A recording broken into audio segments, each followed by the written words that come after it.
Daily learning. Hi, I am Jojo. And the place you see right now is my car repair shop.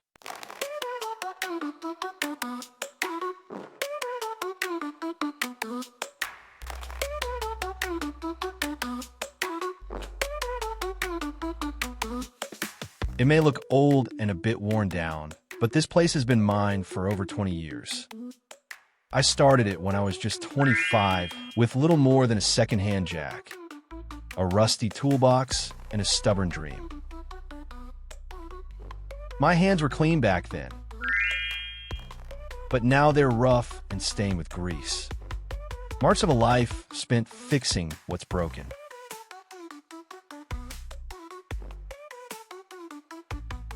Actually, each morning begins the same way. I unlock the gate, breathe in the scent of oil and metal, and start working long before most people have finished their first cup of coffee.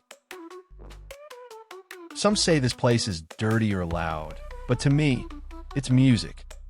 The clank of tools, the hum of an engine coming back to life. These are the sounds that make me feel alive. I've seen all kinds of people walk through that door. Some just need a quick tire change or oil top-up.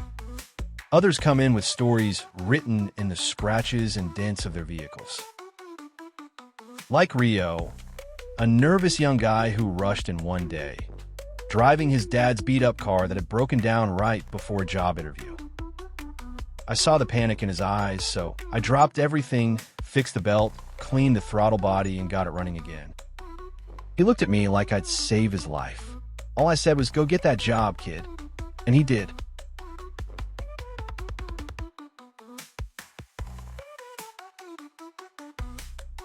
That's what this shop is really about. It's not just nuts and bolts, but it's a trust from them. People come here because they know I care. They know I'll treat their car like it matters, even if it's falling apart.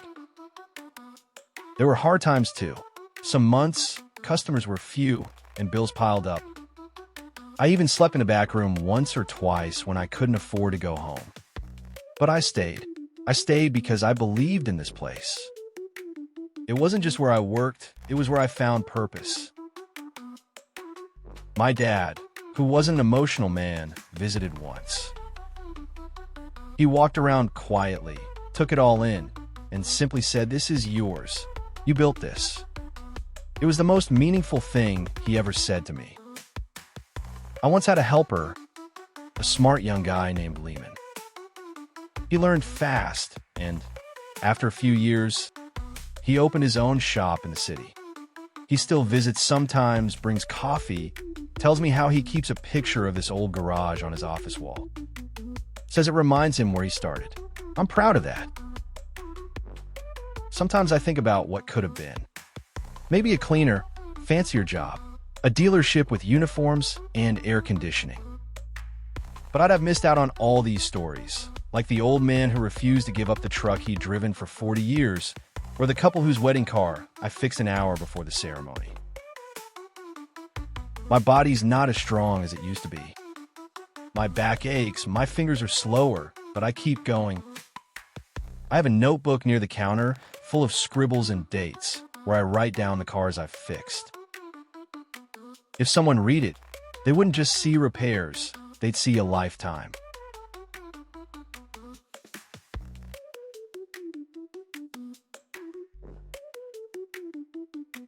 And maybe one day, when I'm too old to hold a wrench, I'll sit by the entrance and watch someone new carry on the work. I'll tell them stories of engine failures, last-minute miracles, and the quiet joy of fixing something that matters to someone. So yes, this is my place. The roof leaks, the lights flicker, and the floor is always dirty. But every corner holds a memory. I'm Jojo, and this is my car repair shop, where I fix more than just cars. Sometimes, I fix people's days, and that's enough for me.